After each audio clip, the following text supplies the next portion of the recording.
Baba ga wannan kaɗan riƙe. To. Kaɗan riƙe kaɗan dinga ci kaɗan. Suna ƙarewa ka kira ni a waya zan tura maka wasu. Wallahi da mun wata ƴar tafiya ce ta taso ni. Shine nace bari in zo in ma bayani watakila in daɗe amma dai ba tabbas in zan daɗe kuma za ta iya yiwa in daɗe. Amma dai ba ƙasar zaka bari ba. A'a ba ƙasar zan bari ba. Zan je ƙauye ne. Ƙauye banda abinka ni ya tabbatar dai a sani na dai ban taɓa ɗaukan ka na kai ka wajen ƴan uwana na ƙauye ba. Inna ki min addu'a Allah ya sa ni kuɗi na canza miki kayan ɗaki ne wa ɗakin ki fenti na kai ki Saudiya. Ikon Allah. To ita ne yanzu wani canza mata kayan ɗaki za a yi. Sai dai kai mata maganar mota ko? Aha ba wannan tatsuniyar taku ta banza ai mun dade muna jin ta. Ai siyan mota ai ba kowa ba sai wanda Allah ya nufa sai wanda Allah ya so. Ai mai kuɗi ya ba su an talaka bane daga nan tazara ta yi daga nan har zuwa bangon duniya. Wasu make nake gani a gidan namu haka? Na je neman ka ne aka ce min baka nan shine na zo nan. Amma dai lafiya ko? Lafiya kalau kawai ina so mu gaisa mu. Na tura Basma ta je har gida ta gani. Yana gari ko baya gari. Me hikimar yin haka? Gaskiya Basma kina da kirki. Wannan abubuwan da suka faru marasa daɗi tsakanina da yayarki. Ban taɓa tunanin zaki sake nema na ba. Abin da ya faru tsakaninka da Hajiya ba zai shafi alakar da take tsakanina da kai ba. To amma idan har ta san har yanzu muna haɗuwa da ke, kin san ba za ki ji da daɗi a hannunta ba ko? Ya za a yi ta san ina tare da kai ita da take can tana harkokinta. Abokina ba zan ɓoye ma ba. Yarinyar nan ta min butulci, ba ta yi min halacci ba, ban kuma taɓa tunanin a rayuwata za ta yi min haka ba. Haka ne, kuma gaskiya ne ma na yi mamakin wannan abin. Ganin cewa ta za a yi biki ya zo ƙanƙanin lokaci irin wannan, a ce sun bijiro da wani abin da zai tarwatsa wannan bikin. Amma kansu suka yi wa. Bari in gaya ma wata magana. Ko faɗan nan da ka gani suna sane suka ƙirƙiro shi don kar a yi auren nan. Su suka ƙirƙira abinsu. Batir na radiyo za ka siyo mu. Maza yawa. Kai. Kaka wannan na zai ce da kuɗi haka. Wato na bashi ne ya je ya siyo mu batir na radiyo. Yanzu wannan yaron to kwanan nan sau 3 ina ɗaukar kuɗi ina ba yara su siyo min kati. Amma ba yaran ba kuɗin. Ka ɗau naira 1000 ka ba wannan yaron ka ce siyo ma batir. To wannan dai da alamar da shan arziki ya kai ma. Assalamu alaikum. Allah ka ƙara bai mara kunya. Kamar yadda jama'a da dama suke karɓar wannan magani na HIV da na sikila suke warkewa. Daga yanzu zuwa kowane lokaci, ya Allah ka bai duk wanda ya karɓe sa'a in ya sha ya masa amfani. Ana yin haye na mulki da kuɗi, amma banda inkiya irin tawa, wato suna gambo. Allah ya saka wa kakanmu sarkin aska Abdallah da alkhairi.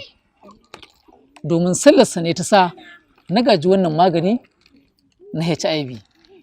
Sarkin aska Abdallah yana a garin Katsina a halin yanzu, ƙanƙarar local government. Maganin cutar HIV shi ne yake sai da kansa, har ma kyawunsa ne yakan sa kai karo da shi a media ina yaɗa shi. Komin arhar magani in aka sha ba a warke ba to ya zama tsada. Sannan ina yin gargaɗi ga 'yan maganin da suke zuwa wannan cibiya wato wajena suke sarar maganin HIV da na sikila, domin a cikin magungunanmu akwai na ruwa akwai kuma na gari. Na ruwan suna ƙara masa ruwa ne su ƙara masa yawa su rage masa ƙarfi su baiwa mutum, shi kuwa na garin suna yi masa algus su ƙara masa yawa he su rage farahi ƙasa da yadda muke bayarwa suke baiwa jama'a. Duk maganin da aka karɓa a hannunmu aka yi masa irin wannan algus to jama'a su sani ba fa zai musu amfani ba. Idan mutum yana tantama kuma ya gwada ya gani. Kuma wannan maganin na HIV ko mun karancin shekaru na mutum zai iya amfani da shi. Namiji ko mace ko mun yawancin shekarunsa idan ya sha maganin cutar tarihi take komawa a jikinsa. In dai na bai mutum maganin HIV a ƙarƙashin wannan cibiya ta Almubaraka, da yardar Allah kore cutar yake da gaggawa ta zama tarihi.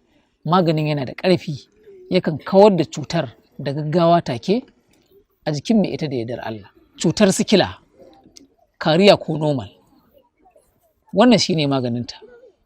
Sikilar da take sa a ƙara wa mutum jini ko ruwa, cikin hukuncin Allah in ya sha wannan an daina masa shi. Mutanen Nijar suna ce mata cutar emasi. Wannan yana ƙone cutar emasi da gaggawa da yardar Allah. Duk budo ɗaya 5,000 ne. Ma'ana wannan 'yar jarka da na ɗaga 5,000 ce, akwai ta manya akwai ta yara, amma ƙarfin sikilar a jikin mara lafiya idan ya faɗa mana takan sa ya sha robar maganin sama da ɗaya. Maganin yana da ɗanɗano mai daɗi kamar da zuma a ciki, ba shi da zartsi ko bori ko ɗaci. Malama Zainab, ya ɗanɗanonsa yake?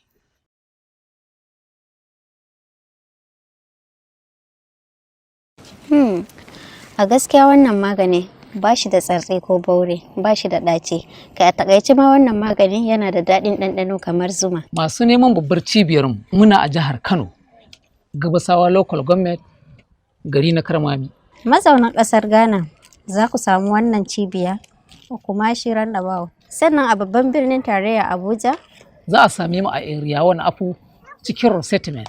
Muna aiki duk ranar Juma'a da kuma Asabar. Mazauna jihar Borno za su same mu a Gwange layin tanki, gidan Abubakar Sarkin Aska. Muna aiki duk ranar Litinin da kuma Talata. Ina mazauna jihar Bauchi za su same mu a garin Azare.